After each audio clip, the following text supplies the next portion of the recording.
ప్రజా TV Telugu news కి స్వాగతం.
నా పేరు సునీత, నేను గుత్తి నివాసిని. ముఖ్యంగా ఈరోజు మాట్లాడడానికి ముఖ్య ఉద్దేశం అంటే అపరిశుభ్రంగా ఉన్న మటన్ చికెన్ షాపుల గురించి నేను మాట్లాడదలుచుకున్నాను. ఎందుకంటే నిత్యం ప్రజలు అపరిశుభ్రంగా ఉన్న చికెన్ని మటన్ తినుకుంటూ ఎన్నో అనారోగ్యాలకు పాలవుతున్నారు. ఏ చికెన్ షాప్ చూసినా, ఏ మటన్ షాప్ చూసినా అపరిశుభ్రంగా నీట్నెస్గా ఉండాలని చెప్పి చెప్తున్నా కానీ అపరిశుభ్రంగా ఎట్లంటే అట్లా కింద పడిన వస్తువు కానీ మళ్ళీ పైకి వేసి అట్లా తూకాలు వేసి ఆ విధంగా వేస్తున్నాడు. ఎక్కడ చూసినా దోమలు ఈగలు ఉన్నా కానీ సరే అట్లే దాన్ని వెయిట్ చేసి ఇస్తున్నారు. కానీ ప్రజలకు ఏం తెలుసు, పాపము ఆ చచ్చిపోయిన బతికినాయో చనిపోయిన జీవాలు కానీ కోసి అమ్మడము. ఇంకా మటన్ అయితే ఇంకా దారుణము. ఆ మటన్ని కోసి ఈరోజు అమ్ముడుపోకుంటే మళ్ళీ 3 రోజులు పెట్టైనా కానీ అమ్మాయి పరిస్థితి. కానీ ప్రజలు మాత్రము ఈ రేటు భయంకరమైన రేటు 700 రూపాయల నుంచి 1000 రూపాయల వరకు ఉన్న ఈ మటన్ రేటుని ఈ తిని 1000 రూపాయలు పెట్టి అనారోగ్యానికి ఈ ప్రజలే గురి అవుతున్నారు. కాబట్టి మేము ఇట్లా తినడమే కాకుండా ఈ రెస్టారెంట్లో అనేక రెస్టారెంట్లు కానీ వీళ్ళే సప్లై చేయడము ఎన్ని రోజుల నుంచి ఉంటుందేమో, కానీ అక్కడ కానీ 200 రూపాయల నుంచి 300 వరకు ఒక బిర్యానీ అమ్ముతున్నారు.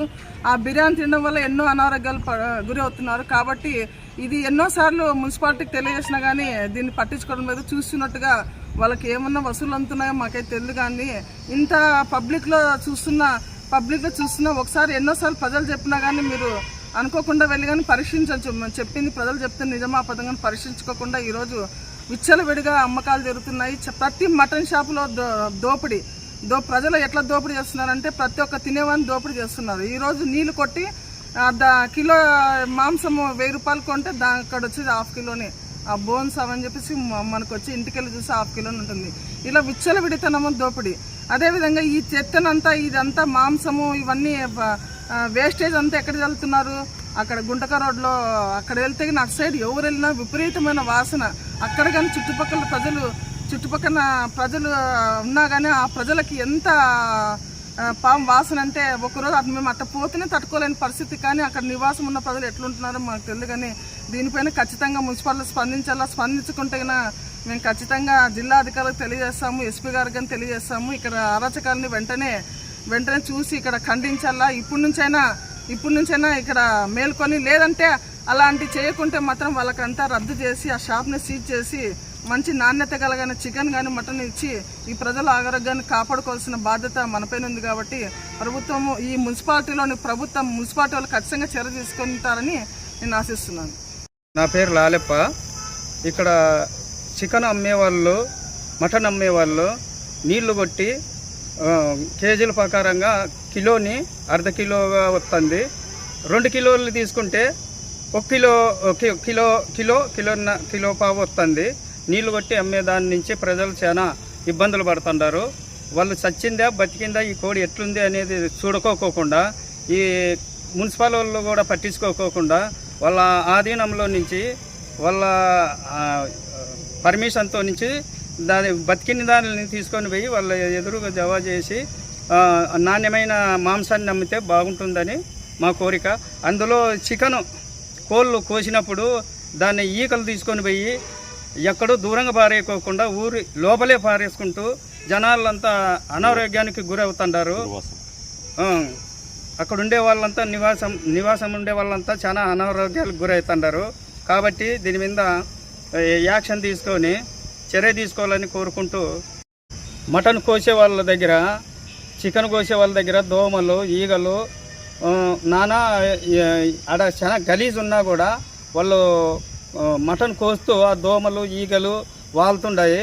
దాని మీద కూడా ఎవరు యాక్షన్ తీసుకోకుండా అమాయకులు ప్రజలు ఏం చేస్తారు పాపం, ఏదో కావాలని వాళ్ళు ఉన్నట్లుండి సడన్గా వచ్చి కొట్టించుకోవడం, తీసుకొని పోవడము, అది చచ్చిందా బతికిందా అనుకోకుండా ఆ మటన్ కోసేసాట సైడ్ కాలువలు ఉన్నాయి, దానిలలో డ్రైనేజ్ అంతా మొత్తం వస్తుంది. ఆ దోమలన్నీ పడి దాని మీద ప్రజలు అనారోగ్యానికి గురి అవుతుంటారు. కాబట్టి మున్సిపల్ ఆఫీసులు కానీ ఇంకా పైన అధికారులు యాక్షన్ తీసుకొని, లేదంటే మేము కూడా జిల్లా ఎస్పీ గారికి కూడా మేము కంప్లైంట్ చేయాల్సి వస్తుంది దీని మీద. కాబట్టి తగిన చర్య తీసుకొని దీని మీద చేయవలసిందిగా కోరుతున్నాం.